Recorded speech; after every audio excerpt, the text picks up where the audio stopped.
Kagulat World. Muling umaapoy ang pag-asa ng sambayanang Pilipino matapos muling magpakitang gilas si Alexandra Ayala sa international tennis scene. Matapos ang makasaysayang season kung saan siya pumasok sa top 50 ng WTA rankings, ngayon ay nakatuon na ang kanyang mga mata sa pinakamalaking entablado ng lahat, ang US Open. Ang tanong ng marami, kaya na kaya niyang maging unang Filipina Grand Slam champion sa kasaysayan?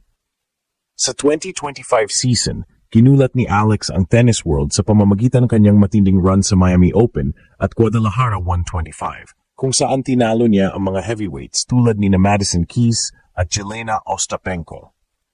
Sa kanyang unang pagsabak sa US Open main draw, siya rin ang unang purong Pinay na nakapanalo ng laban sa Grand Slam main stage.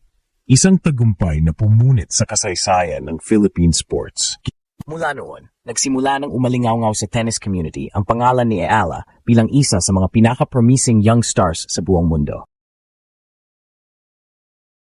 Sa edad na 20, dala niya ang kombinasyon ng technical na galing, mental composure at pusong Pinoy na bihira sa mga kabataang atleta.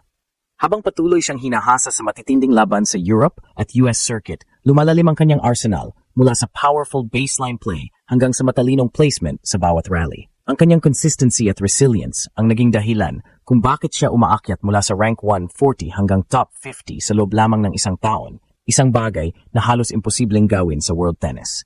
Ngayon, habang papalapit ang 2026 US Open, ang tanong ay hindi na kung makakapasok siya, kundi hanggang saan siya abot. Nakaharap na niya ang ilan sa pinakamalalakas na pangalan, kabilang sina Iga Swiatek at Clara Tauson, at napatunayan niyang kaya niyang makipagsabayan. Kung magpapatuloy ang kanyang pagangat, posibleng masaksihan ng buong mundo ang unang Grand Slam breakthrough ng isang Pinay. Ang laban ni Ella ay hindi lang para sa sarili, kundi para sa bawat batang Pilipino nangangarap na marinig ang Philippines sa pinaka-prestihiyosong tennis court sa mundo. Sa bawat palo ng raketa at bawat sigaw ng "Come on!", dala niya ang puso ng isang bansang matagal nang gustong makilala sa global stage. At kung tuloy-tuloy ang kanyang trajectory, baka nga sa susunod na season, marinig na natin sa US Open. Your 2026 Women's Singles Champion from the Philippines, Alexandra Ayala. Unti-unti nang natutupad ang mga pangarap ni Alexandra Alex Ayala, ang 20 anyos na tennis prodigy na patuloy na ginugulat ang mundo sa bawat tournament na kanyang sinasalihan.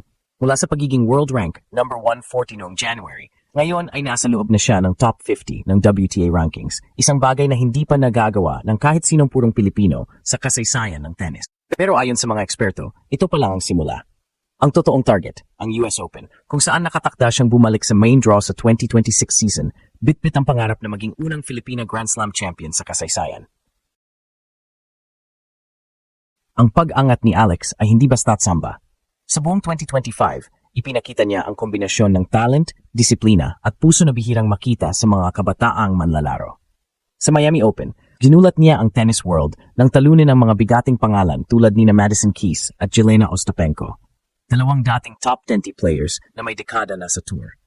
Ngunit ang pinakatampok sa lahat ay ang kanyang laban kontra world number 2, Iga Swiatek, kung saan kahit natalo siya sa 3 sets, ipinakita niya ang composure at court intelligence ng isang elite competitor.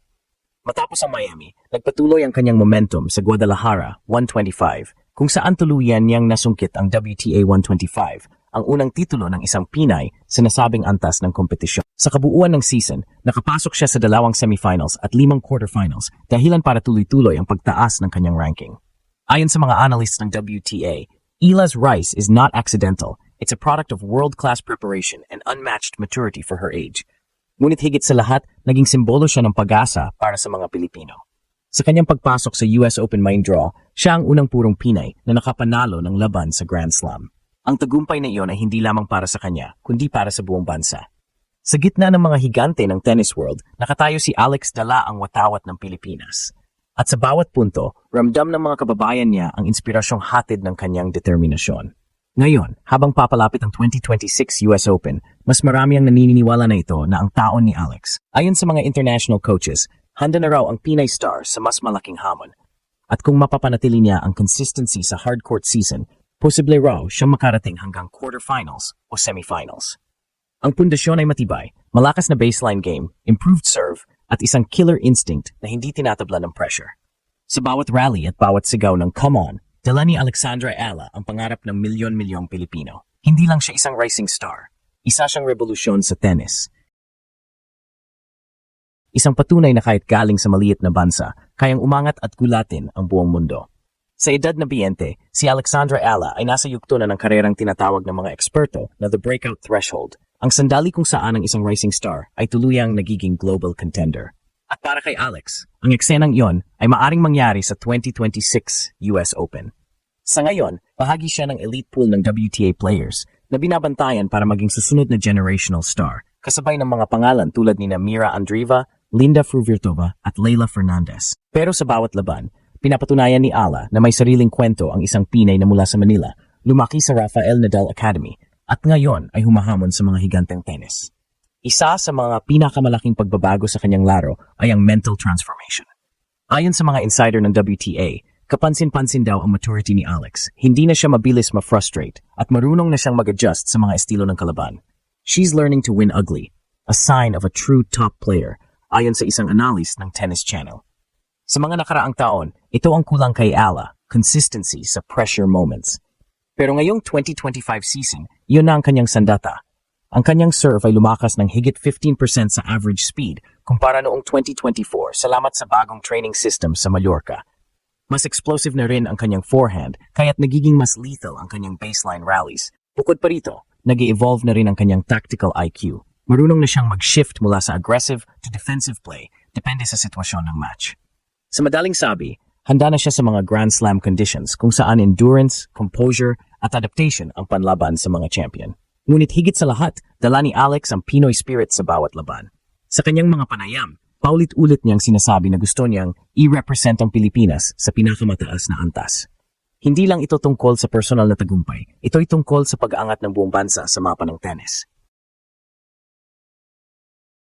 Sa bawat pagkakataong makita ang pangalan ni Ila sa scoreboard, may kasabay na tuwa, pag-asa at inspirasyon para sa mga batang Pilipinong nangangarap din makarating sa Wimbledon, Roland Garros o Flushing Meadows.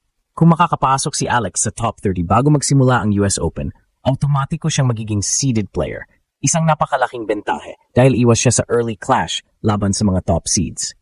Iyon ang dahilan kung bakit todo ang paghahanda niya ngayon sa clay at hardcourt season. Every tournament is a rehearsal for something bigger, sabi niya sa isang interview. At para kay Alex, ang something bigger na iyon ay walang iba kundi ang Grand Slam title na matagal nang hinahangad ng buong bayan. Habang papalapit ang bagong season, isa lang ang malinaw. Hindi lang siya basta sasali sa US Open, balak niyang gulatin ito.